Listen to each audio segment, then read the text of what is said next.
Welcome to Central News. I'm Hilary Entwistle. In today's news, the local government reform bill will be discussed from a local perspective at the Rethinking Local Government Conference in Tauranga on the 1st of February. The Chamber of Commerce's conference will feature 7 keynote speakers, some of who will discuss the impacts of the lessons that can be learnt from the amalgamation of Auckland's councils.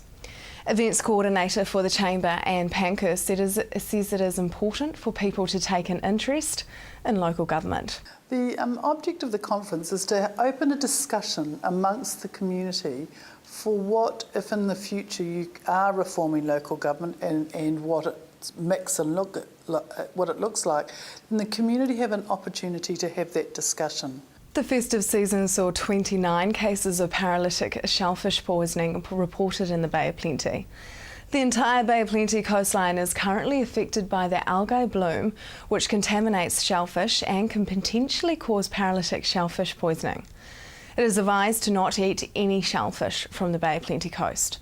Symptoms of paralytic shellfish poisoning are numbness and tingling around the mouth, face, hands or feet, difficulty swallowing or breathing and dizziness.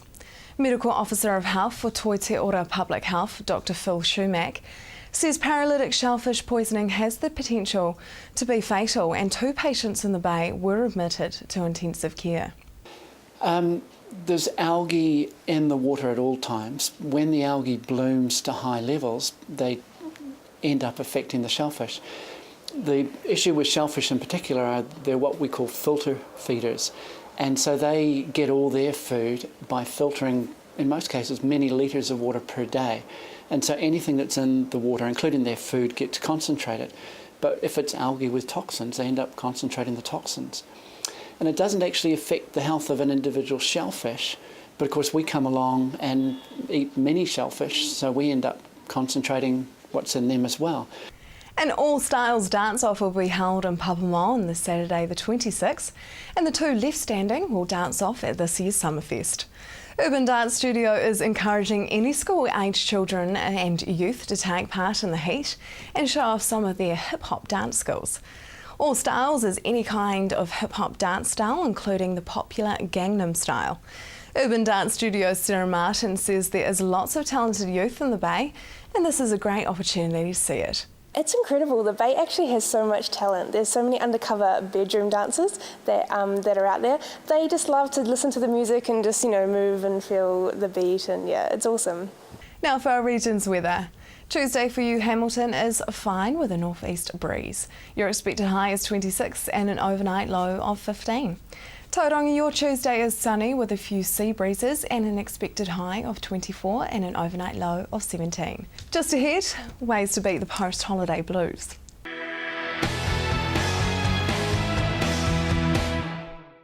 Welcome to Central News on TV Central. With many of us returning back to work today or in the last couple of weeks after a great summer holiday, now is the time that the post-holiday blues can set in. I spoke with the Mental Health Foundation's Tauranga-based promoter to find out how to avoid the blues. So what are the best ways to avoid the post-holiday blues? Well, we're suggesting that people consider a few things as they head back into work. The first thing is to consider your work environment and consider making that as harmonious as possible. So that may be range from everything from keeping a tidy workspace to maybe having a few holiday snaps, photos of friends, family, and then other things like getting outside during breaks and making the most of this weather we're having, and considering your colleagues, getting off on a good footing with your colleagues, maybe making a pot of tea and, kind of creating that nice harmonious space for you to work in.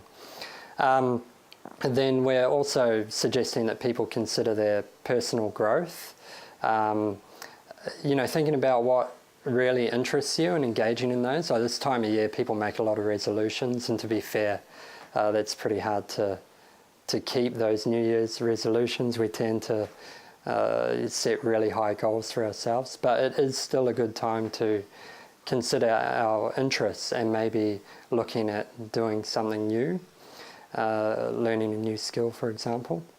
And that kind of leads into the third thing, which is about reviewing your job. And just really questioning, is it still satisfying for you? Is it still kind of getting you up and out of bed in the morning? Are you passionate about what you're doing? And maybe you're not. Maybe it's a matter of really asking those hard questions and thinking about where your interests are and your passions are and looking at new opportunities. But at the very least, you can still talk to your manager and can talk about your needs. Good time of year to do that, and what you want to achieve in your job at this time of year. And then we are suggesting, I think this is the most important thing actually, is to take some time every day just to relax and let go of work and be with yourself. You know, we get so wrapped up in busyness that we forget to take notice of where we are. So just taking 15 minutes a day, maybe going for a walk, reading, doing some yoga, things like that, just to really let go of everything else and remind yourself that this is essentially about life. It's not all about work. The next thing is about being organised when you're at work. So effective time management is really important for stress management, actually. So breaking your day into chunks, considering what you have to do, and then just attending to that. And then at the end of the day, if you don't get everything done that you wanted to get done, don't worry about it. You know, it's probably not that important. Like, sun's still going to rise tomorrow morning, so don't worry. And that's actually another point, is around remembering to foster a wider perspective on things. So that goes back to that taking 15 minutes, you know. Maybe, I mean, it might sound a little bit glib, but one thing I like to do is look at the stars when I can at night and just remind myself of something bigger and getting out into the natural world, which is really important for mental well-being. So what are some of the signs that we should be looking for that we are suffering?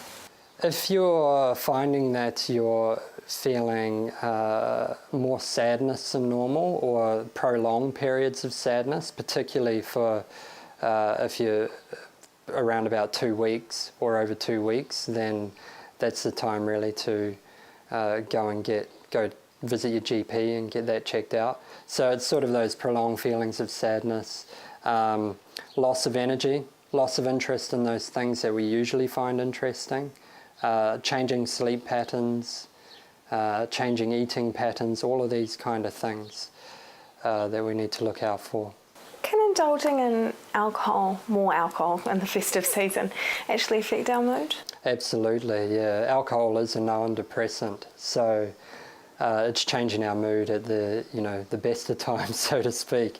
And when we're indulging in more alcohol intake over the festive season, well, yeah, that is going to have an effect. Can children and youth experience a similar kind of mood when they actually return back to school? Yes. Like us, they experience a change in routine. Maybe they've gotten out of that pattern they were in, spending a lot of time up in the long evenings and then sleeping in the mornings. So there's all of that stuff to contend with. But, like adults as well, kids and young people, they experience these things differently, and some children will be looking forward to getting back to school and seeing their friends, so it's not all bad. If you are experiencing any mood changes that you are concerned about, visit your GP for advice. Or if you are feeling depressed, you can phone the Depression Support Line on 0800 111 757. The Mental Health Foundation's website is mentalhealth.org.nz. Coming up next, we learn about a possible one-off in the world right here in Tauranga.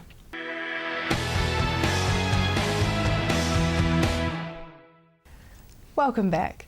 A 75-year-old piece of New Zealand's radio history is operational again, thanks to some dedicated locals. Village Radio's Collins transmitter has been restored and was recently tested. I found out how the test went. Oh, it was quite a wonderful experience to see it ticking over after 13 years of sitting there waiting for someone to do something. We ran it all day on Saturday the 5th of January from about 8 o'clock right through till 4 o'clock, and it just hummed along, and the reports we got of the quality, it was amazing. The reports were actually superior to the one that we normally use day to day. Will you be able to broadcast from it permanently? We could, but considering its age, that it's built in 1937 or designed in 35, it's almost 80 years old. To preserve the valves and the components, it's just going to be used for very special occasions. Probably the next time we're on the air will be April the 13th of this year, which is the anniversary of when Village Radio started broadcasting. So can you give us a bit of a brief description on how the Collins transmitter actually works? It was one of 4 transmitters that the National Commercial Broadcasting Service, which was a government-owned agency, bought for New Zealand back in 1937. They were at the 4 ZB stations. Ours was originally at a place called Waterview in Auckland, and they're only 1 kilowatt, so I guess the coverage wasn't very great in those days. So ours was replaced, and when they brought in higher powered transmitters from Australia. In fact, there's quite a story that there was a little bit of, I was going to say, looking down your nose at this little Collins that came in from America, and the Australian engineers thought, oh, you know, what's this thing doing here?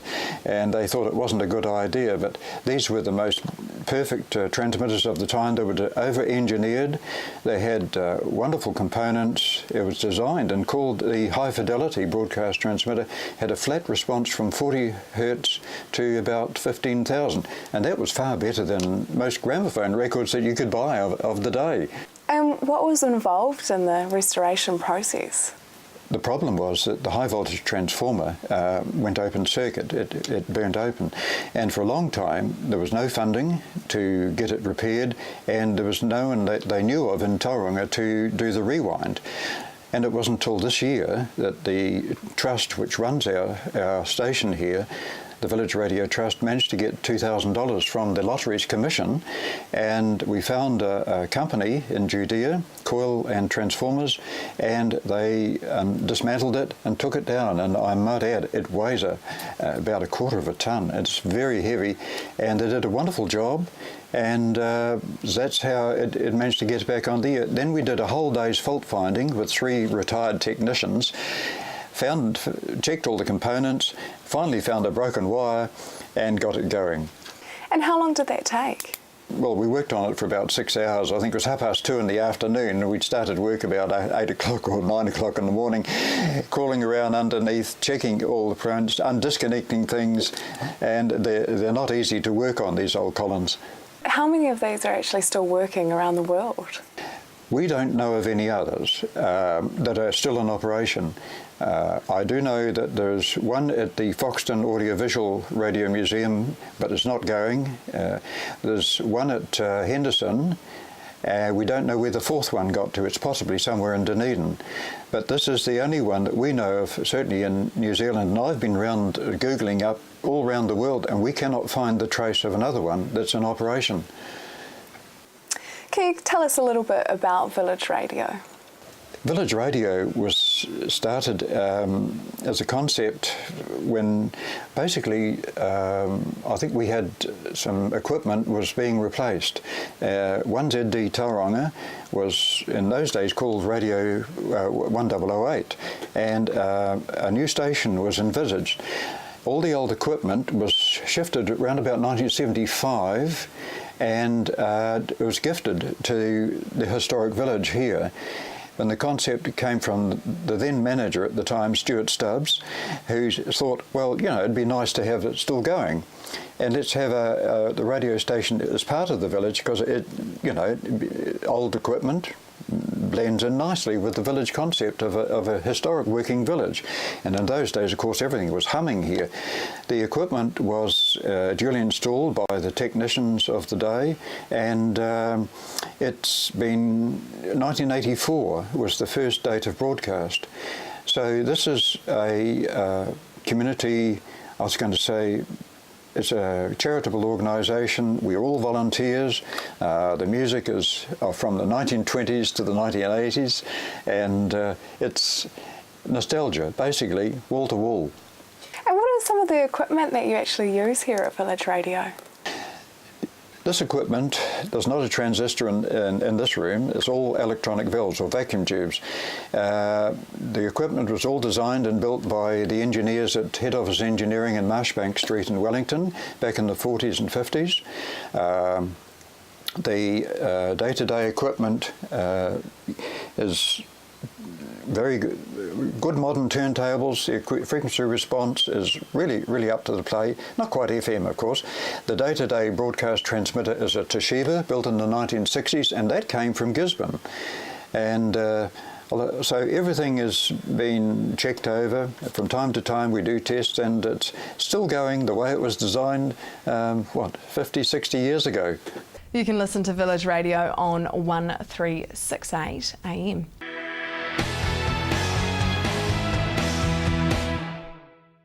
If you have just joined us, welcome to Central News. Just before Christmas, the Tauranga City Council adopted the Tsunami Survive document after a research period. The Council's Barry Summers tell us about our risk of tsunami in the bay due to the Kermadec Trench. How much are we at risk of a tsunami in Tauranga? Yeah, in Tauranga, and I'll use this map that's been prepared by NIWA to explain our risk, but it's the sort of, starting with the map, if you take the ocean and take all the water out and change depth to colour, it shows what the ocean bed is like around New Zealand. So this deep blue around here is the abyss, which is about 5-6 kilometres down. The orange is about 1 kilometre down, and there's the Chatham Islands, and that's the Chatham Rise, which people talk about. So you've got the areas around here. Our main source of tsunami is the Kermadec Trench, which comes down from Samoa, down past East Cape, then it changes the Hikurangi Trench across the Kaikoura, goes through the Southern Alps, and then carries on down here. And that trench is created by two plates of the Earth colliding, and they're colliding at a good rate. And around here it's about 5.5 metres every century. Up there it's about 7.5 metres every century. So I'm over 50 years old. So in my lifetime, those plates have moved together about 3.5 metres, which is quite a lot of movement. So because they're hitting, something's got to give. And what happens is one gets forced underneath the other, and they get forced together, and eventually it builds up so much tension it releases with a big upward flick. And it's that big upward flick that creates our big tsunami. So with this one here, if the trench is coming together, that trench is about up to 10 kilometres deep. And if you're looking there, so you've got about 9 kilometres of height difference between the two, which is huge. It's really deep. Compare that with Mount Cook, that's about, 3 kilometres, just over 3 kilometres high, and that's just a little wee peak. So that's our big feature, and that's moving and grinding together. And that's what makes New Zealand, New Zealand. And it's created us. And apart from these tsunamis, that's what gives us all our major energy for earthquakes. So everything's moving in New Zealand. It's a creaking and groaning country. And it's been forced around. You've got things, because it's not coming in square, East Cape has been forced out from the rest of New Zealand, North Island, by about 1.5 metres every century. So between Matata and Whakatane, it's been pulled apart by about 1.5 metres every century, and that bit's been pushed down. And the other thing, so you got your earthquakes. So in terms of earthquakes, tsunamis are mainly earthquakes. In New Zealand, an earthquake anywhere, any time, because it's a dynamic country. And once the subduction gets down to about 180 kilometres, then your volcanoes start popping up. So you've got your Taupo volcanic zone, your Okataina volcanic zone, White Island, Mare Island, and you've got a whole lot of submarine volcanoes between here and Samoa. I think there's about 30 of them, and a few above the surface like the Kermadecs. Because the plates are continually grinding together, building up tension, we know if there was no release of that tension, it takes about 350 years to build up enough tension for a big tsunami to occur. And they know that the last big one occurred 600 years ago here in Tauranga. So depending how much tension's been released by just slow little earthquakes, depends when the next one's due. So they're sort of not a random event, but a cyclic event. It builds up tension, releases it, builds up, releases it. And they occur, hard to say, but every sort of 600 to 1500 years we get a big one here in Tauranga. So it could happen any time from now to another few hundred years' time. That's the sort of cycle we're at. So we're at a genuine risk, and that is the major source. lots of other little fault lines up through the Bay of Plenty, but the modelling they've done on those, they just haven't got the same energy to create the big tsunami. It takes a big earthquake to create a big tsunami, and that's the one that people worry about, the Japanese-style tsunami. So that's sort of the New Zealand model, and people talk of the Kermadec Trench. The other thing, when the upward flick occurs, the energy travels at right angles to the upward flick. So Japan's trench, Japan is located here, and the waves went straight in. When we get one, the waves tend to go at right angles like that. So to a degree, East Cape protects Tauranga just a little bit, but Coromandel, Northland, Bay of Plenty get hit. So it depends where you are, depends on your risk. And if you look at Gisborne and down here, they're very close to the trench. They've maybe got 10, 15 minutes from the rupture to the wave arriving, and they've got full exposure. We've got 50 minutes. By the time you get up here, you might be up to an hour, hour and a half between the rupture and the wave arriving. So, and in terms of waves, depends on the bigger the rupture, but the maximum they're talking about is about a 10-metre type wave here in Tauranga, which is huge. And how should we prepare ourselves for that tsunami threat? One is understanding the risk and where you are and where in the country you are. So our risk in Mount Papamoa is different in terms of time to different parts of the country. So it's understanding your local risk and understanding what triggers and warnings you will get. So number one is being prepared to understand the warnings. And number one, you get your natural warnings come first. And for us, because that's such a huge earthquake, the strength of the earthquake, compared to the Christchurch that did all the damage in Christchurch, the downtown Christchurch earthquake, that's about 30,000 times stronger. And the ground will shake for at least a minute. And the Japanese one went on for 5 minutes, the ground shaking. And we will feel that shaking here. So that long duration earthquake is an indication that there has been a rupture in the Kermadec Trench. And that's your number one warning. Outside that, you will start getting some informal warnings coming through. They might take a bit of time, 10, 15 minutes. But when you've got 50 minutes to play with, you've got to use all the time available. So number one, natural warnings. Number two, then official warnings could take a bit longer to occur. For more information about the Tsunami Survive Plan and to view the document, visit the Tauranga City Council's website. That is the news for today. We really want you to be involved, so like us on Facebook and let us know your views. If you have news including your own video and photos, go to our website and hit upload. Thanks for joining us. I will be back tomorrow night with more guests from in and around the regions. I'm Hilary Entwistle. Have a lovely evening.